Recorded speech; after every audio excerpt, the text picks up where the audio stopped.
سلام و درود خدمت همه مخاطبای گرامی این کانال و دوستداران سیگار.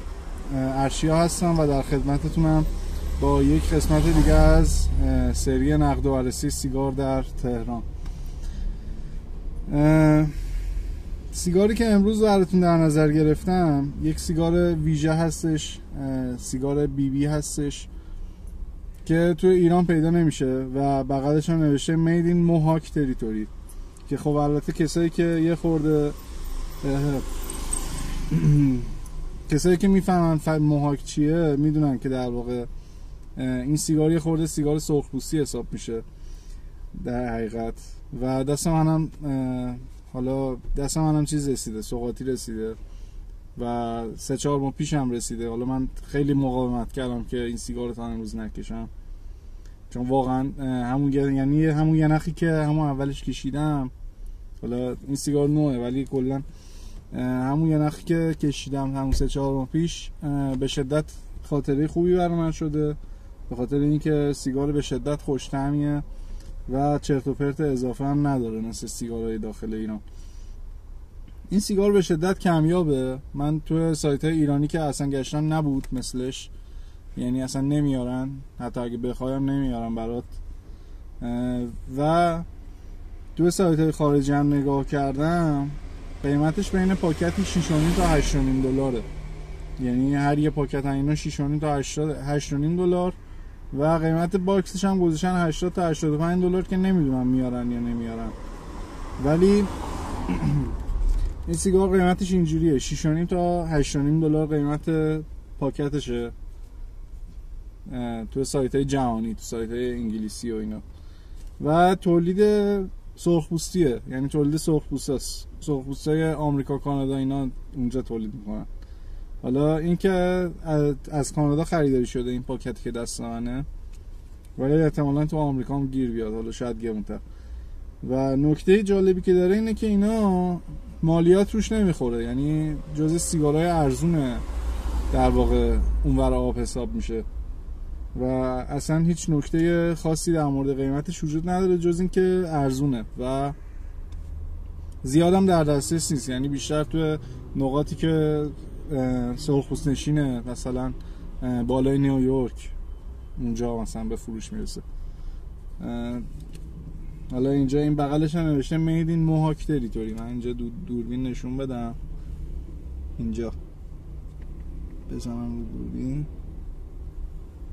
نوشته که Made in Mohawk Territory، یعنی تو منطقه موهاک درست شده دیگه، یعنی اون قسمتی که حالا قوم موهاک میشینن. موهاک حالا کیه دیگه؟ احتمالاً یکی از قبیله‌های سرخپوستیه. 20 تا سیگار کینگ سایزه. حالا این سرسفیدشه، یک نسخه هم داره که اسمش چیه، حالت تهش زرده، میشه گفت سیگار ته قرمزه، ولی این سیگار ته سفیده، یعنی تهش سفیده. و نوشته شده که از بلند کانادایی تنباکو استفاده شده، یعنی که تنباکوش کاملا کاناداییه و هیچ عددی ننوشته که چقدر قطران نیکوتین ما باید انتظار داشته باشیم از این سیگار. و توی سایت اینترنتی هم نگاه کردم، تو اینترنت هم سرچ زدم و عدد درست درمونی نخوردم. حالا عددش گزارش نمیشه حالا اینا، حالا شاید به خاطر اینکه کلا یه محصول میشه گفتش که یه محصول کمترین چیز شیمیایی روش انجام شده، کمترین فرآوری روش انجام شده تا جایی که من شنیدم، و چسب و آرسنیک و از این چیزایی که ما تو سیگارهای داخلیمون هر روز میخوریم نداره. در هر حال بریم بازش کنیم و ببینیم که چه سیگاری در انتظارمونه. من خودم حقیقتش خیلی نمیتونم، خیلی تجربه‌ای ندارم از این سیگار، جز همون یه نخی که گفتم 3-4 ماه پیش کشیدم، همون موقع که این پاکت سوغاتی دستم رسید. حالا یه پاکتش باز بود، گفتیم یه نخ بکشیم ببینیم چطوریه، ولی سیگار خوشمزه‌ای بود. پس با همه اینا بریم ببینیم که این چیه. اول از همه باز کردنش که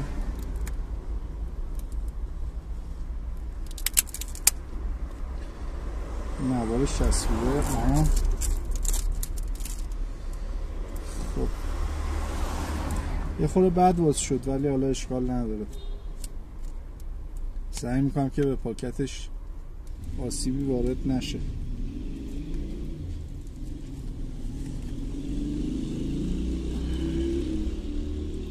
این سیگار هستش، یعنی همون فویل، یعنی دقیقا مثل همین سیگارهای داخله، از این نظر که فویل و بسته‌بندی و یه چیز کاملا، یه پکیج کاملا اقتصادی داره، هیچ نکته‌ای نداره که مثلا بگیم که پرمیومه.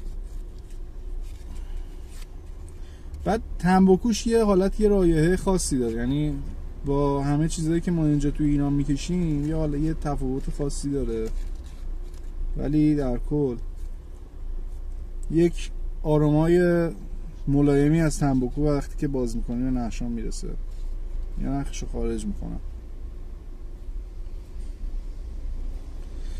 خب چیزی که تو دستانه یک نخ سیگار کینگ سایز بی بی هستش، مدل لایتس یا آبی یا سفید طلایی، لایت سفید طلایی بهتره بگیم، بی بی لایت سفید طلایی. خب ما که عددی از این سیگار نرسیم، یعنی هر چقدرم سرچ کردم نمیدونم که چقدر این سیگار قطران نیکوتین داره.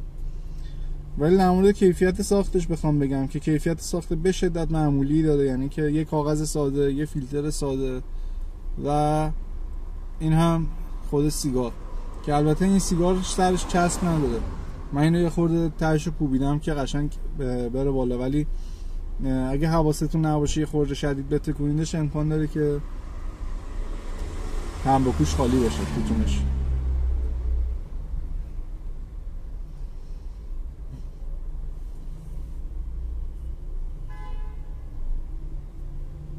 فیلترش یکم نرمه، ولی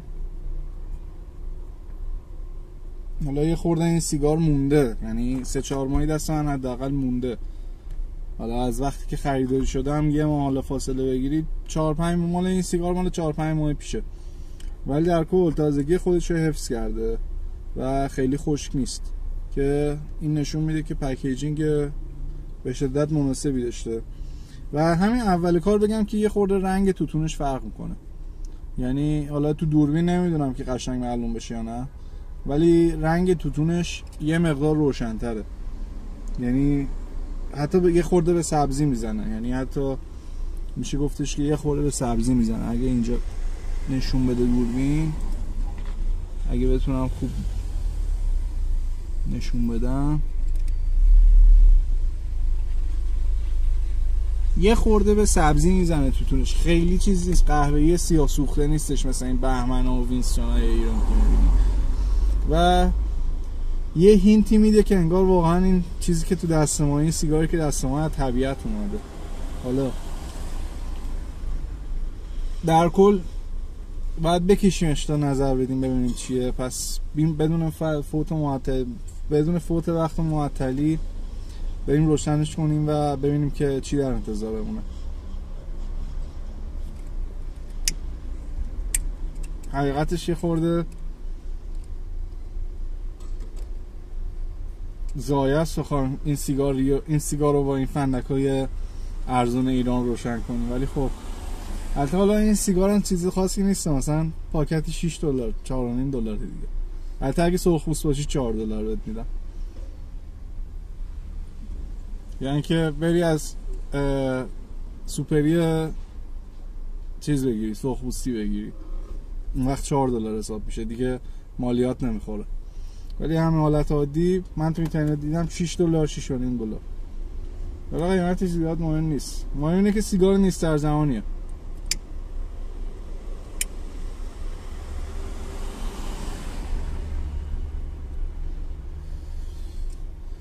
کام اولش به شدت نرمه چون چسب نداره سرش، یعنی حتی یه ذره هم گلوتون رو نمیزنه.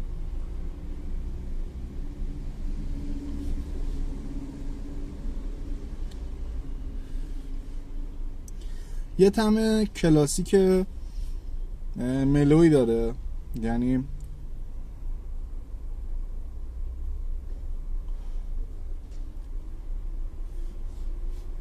از نظر طعم و مزه به اون سیگارهایی که من دوست دارم خیلی نزدیکه، که کلا من سیگارهای اورجینال رو دوست دارم.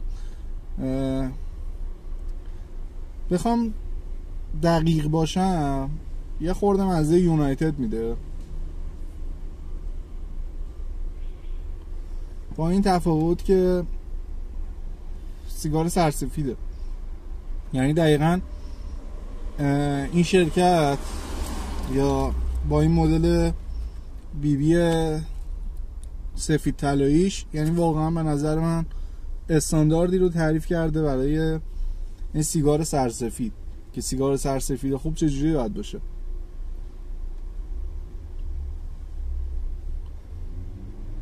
واقعا سیگار خوشمزه‌ایه و دودش هم خیلی نرمه، یعنی یه ذره اذیت نداره. یه ذره اذیت رو که بگی زدگی داشته باشه اینا، منم تازه سیگار کشیدم، ولی در کل سیگارش اونجوری نیستش که بگی اذیت میکنه.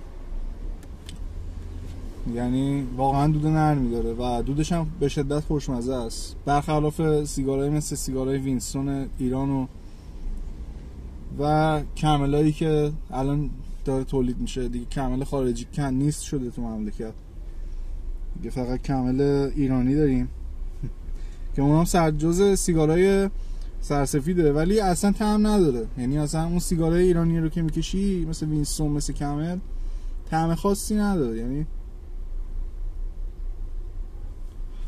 صرفا داری یه چیزی دود میکنی. حجم دودش و اینا هم که خوب مناسبه، ولی در کل سیگار ویژه‌ایه. یعنی حالا تو ایران که نیستش، هزار بار هزارم. در کل منم گذاشته بودم که سیگارهای داخل رو نقد کنم، ولی کلا گفتم که یه مووانی بکنیم از این جریانات ماشین و کلا نشستن و سیگار کشیدن و اینا. و میخواستم حقیقتش این ویدیو رو نگیرم، ولی به این نتیجه رسیدم که یه خداحافظی درخور با نقد و بررسی سیگار انجام بدیم، که گفتم که یه سیگار ویژه بیارم امروز بکشم که اصلا نیستش تو ایران این سیگار، یعنی اصلا نمیشه امتحانش کرد.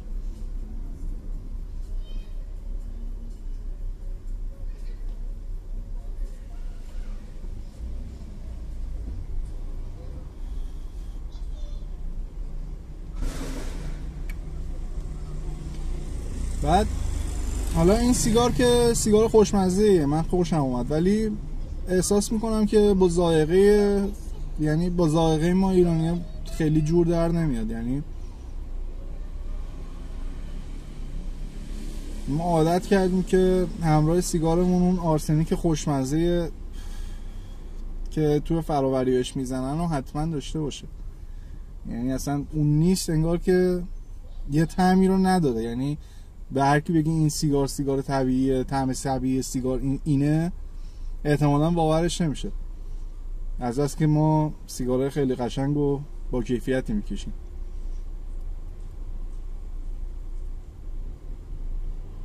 تجربه لذت بخشیه.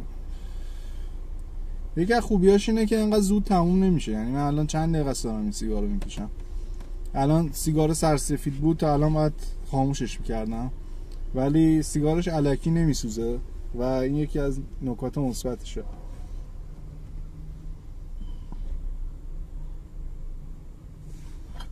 دیگه یه دلیل دیگهش که گفتم که حالا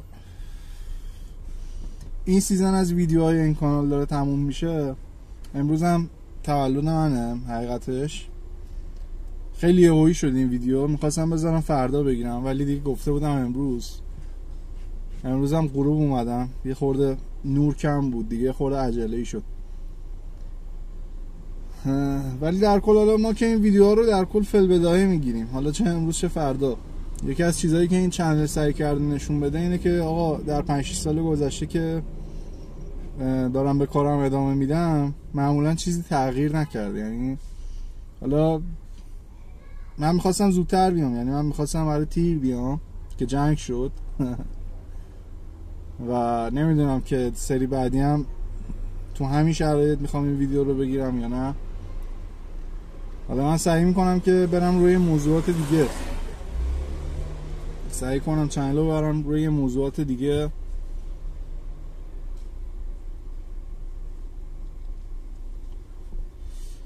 و از این فاز نقل و بررسی سیگار خارج شم که دیگه این سیگار ویژه هم مزید بر علت شد. البته میخواستم رو ویدیوی قبلی برم که این به دستم رسید و 3-4 ماه که دارم لحظه شماری میکنم که بیام اینجا ویدیو بگیرم، ولی خب نمیشه دیگه، شرایطش پیش نیومد که امروز شرایط مناسب بود دیگه. گفتم بیام و یه ویدیویی بگیریم برای اپیزود آخر سیزن امسال. البته امسال من، امسال شما که نه دیگه. وارد 26 سالگی شدم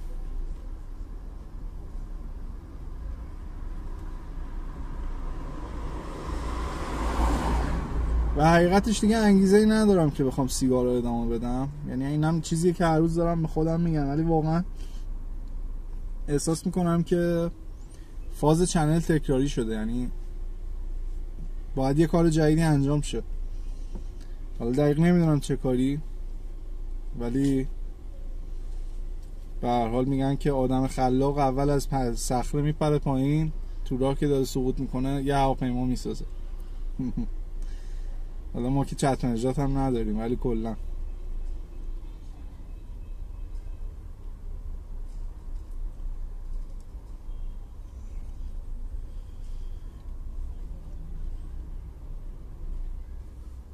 بخوام بگم که اگر این سیگار با مثلا قیمت پاکتی 20,000 تومان، 25,000 تومان، 30 تومان مثلا تو ایران موجود بود، من خب اینو میکشیدم. یعنی مثلا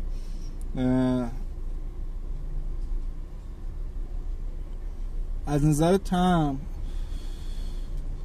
طولانی بودنش و اینکه کلا چه حالی میده وقتی میکشی، سیگار به شدت خوشوازیه. و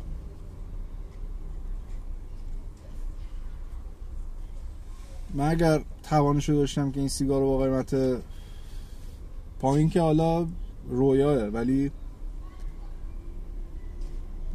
بخوام بگم تا 100,000 تومان هم میارزید خداییش. یعنی مثلا الان یه پاکت وینستون شده 60 تومان، 70 تومان. بخوام حساب کنم تا 100,000 تومان هم این پاکت سیگار میارزه، ولی خب نیستش دیگه.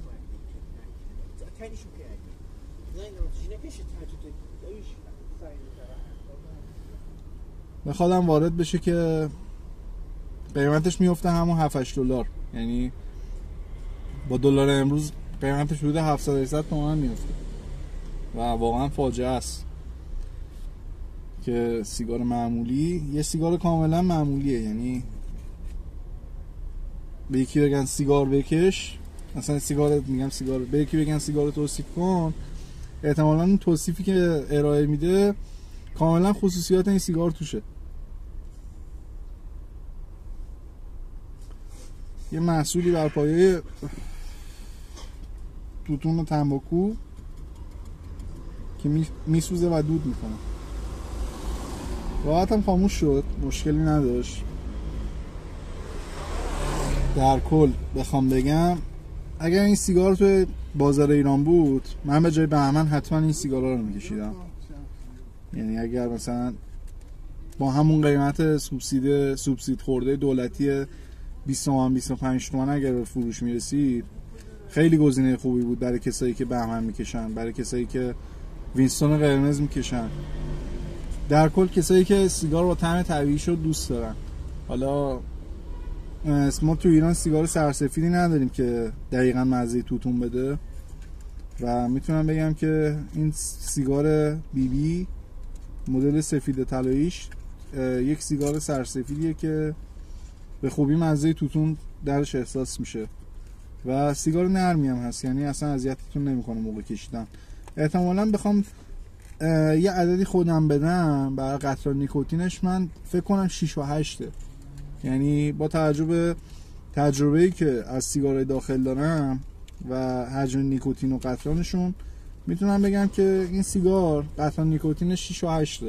یعنی 6 دهم نیکوتین داره و 8 میلی گرم قطران، که البته احساس میکنم عددی که دارم میگم یه خورده زیاده، شاید یه خورده 1-2 دهم این ور اون ور بشه، ولی در کل با توجه به اینکه فیلترش هم زیاد زرد نشد، یعنی این فیلترش هم خیلی قهوه‌ای نشد که بگی که مثلا بالاتره، این همون 6 و 8، بیشتر از این هم اصلا بهش نمیخوره. در کل تجربه جالبی بود. از این سوغاتی بیارید. حالا اینکه از اینو از دست یکی از دوستان و مخاطبان خوب کانال گرفتم به عنوان سوغاتی که گفتش حالا نقد و بررسی اینو بذار. من حالا تو اینجا هستم، یعنی همون خودش از کانادا می اومد، گفت اینجا هستم از اینو میکشم، دوست دارم که نقد و بررسیشو ببینم. این تقدیمت و به نظر من سیگار خیلی خوبیه.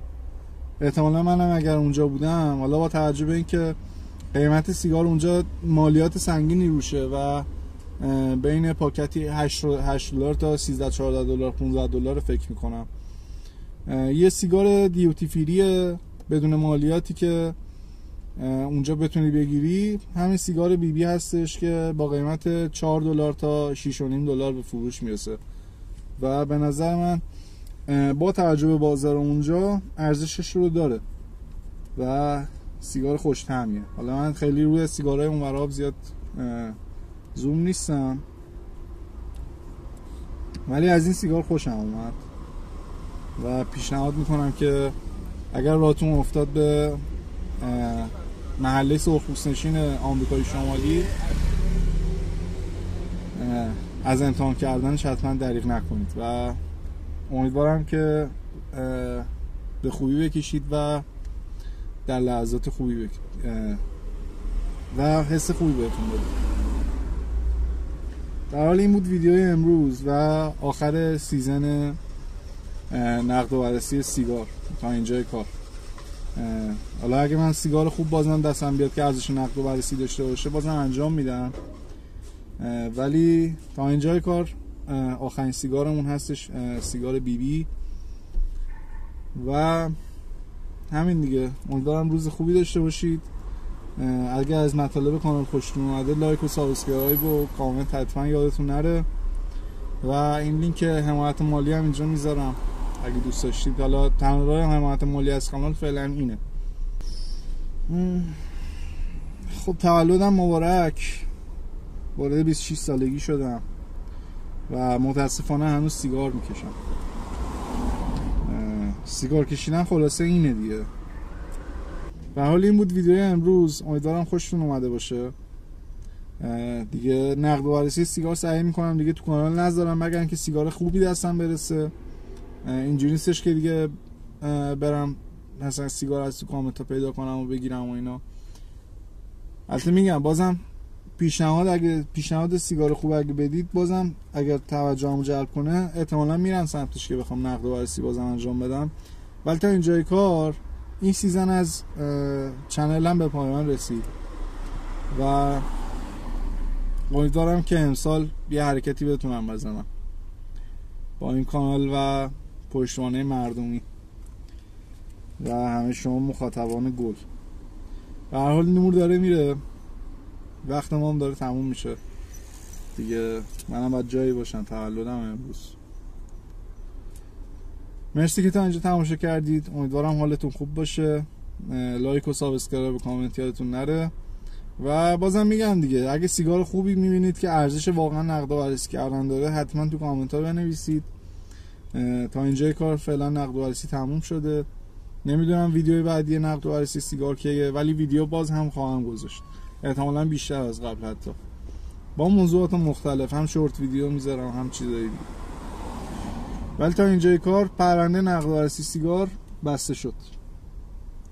مرسی که تا اینجا تماشا کردید، امیدوارم که حالتون خوب باشه، امیدوارم روز خوبی داشته باشید و هر جایی که هستید دسترسی به سیگار خوب داشته باشید. بدرود و خداحافظ.